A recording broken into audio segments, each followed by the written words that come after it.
Hello, আসসালামু আলাইকুম। আশা করি সকল ভিউয়ার্স ভালো আছেন এবং সুস্থ আছেন।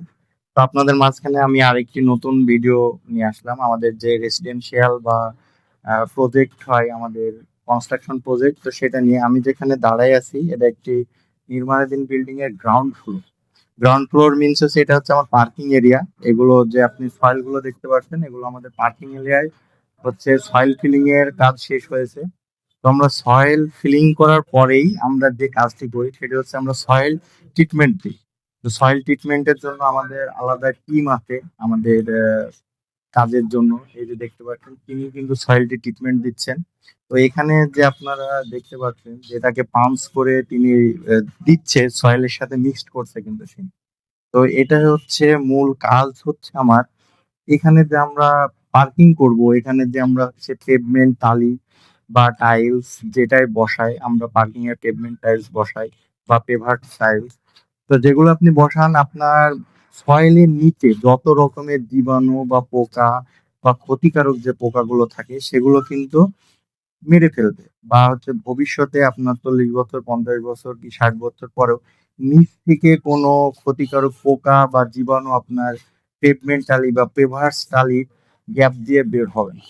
তো আপনারা খুব সতর্কর সাথে বিল্ডিং এর কাজগুলো করবেন। আপনারা আমরা ইঞ্জিনিয়াররা কাজ করি কিন্তু সবকিছু অ্যাডভান্স ফিউচার ভেবে, যে আমার এই বিল্ডিংটার 100 বছর যদি লাইফ থাকে তো আমরা হচ্ছে সেটা নিয়ে ভাবি যে আমার 50 বছর কি 60 বছর পরে যে আমার এটার অবস্থা কি হতে পারে বা কিসের জন্য ড্যামেজ হতে পারে, কি কারণে ড্যামেজ হতে পারে সেগুলো ভেবেই কিন্তু আমরা কাজ করি। তো সেই তারই একটি নমুনা হচ্ছে আমাদের এই যে সয়েল ট্রিটমেন্ট। সয়েল ট্রিটমেন্টে এটা কেমিক্যাল অনেক জায়গায় পাওয়া যায়, আপনারা খোঁজ দিবেন। তো এই কেমিক্যালটা হচ্ছে আপনি 500 গ্রাম কেমিক্যালের সাথে 5 লিটার ওয়াটার, 5 লিটার পানি মিক্সড করবেন।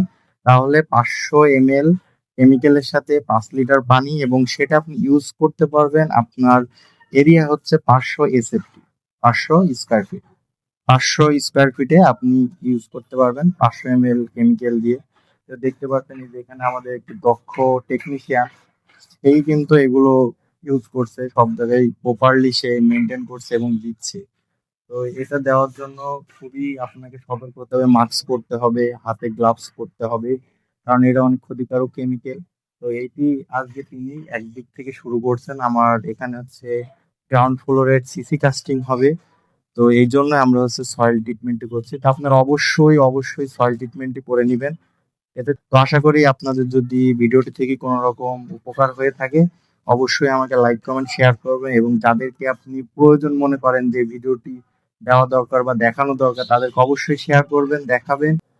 হ্যালো ভিউয়ার্স, তো আপনাদের মাঝে আমি তাকে উপস্থিতি নিয়ে আসছি, এই লাইনের টেকনিশিয়ান। তিনি খুব দক্ষ এবং দক্ষতার সাথেই কিন্তু সয়েল ট্রিটমেন্টটি করছেন। তো তিনি তার পরিচয় এবং কিভাবে কাজ করেন বা কতটুকু গুরুত্ব আপনাদের এই কাজটা করতে হবে, আপনাদের প্রতিটা বিল্ডিং বা প্রতিটা রেসিডেন্সিয়াল বিল্ডিং এ কিন্তু এটি খুবই জরুরি। আপনারা অবশ্যই এটা করবেন, কেন করবেন তিনি সেটা উপস্থাপন করে বলবেন। তো বলেন ভাইয়া। প্রথমত বলে রাখি যে অনেক বড় বড় কোম্পানি যেগুলো আছে সেগুলো কিন্তু এই বিষয়ে তারা কিছুই জানে না বলতে গেলে। এটি আসলে খুবই গুরুত্বপূর্ণ একটা জিনিস, অনেকে এটা মিসিং করে ফেলে। তো এই মিসিং এর ফলে যে যে জিনিসটা সবচেয়ে বেশি হয় যেটা হচ্ছে ছাড় পোকা, উই পোকা, এই ধরনের পোকা ফ্ল্যাটের মধ্যে।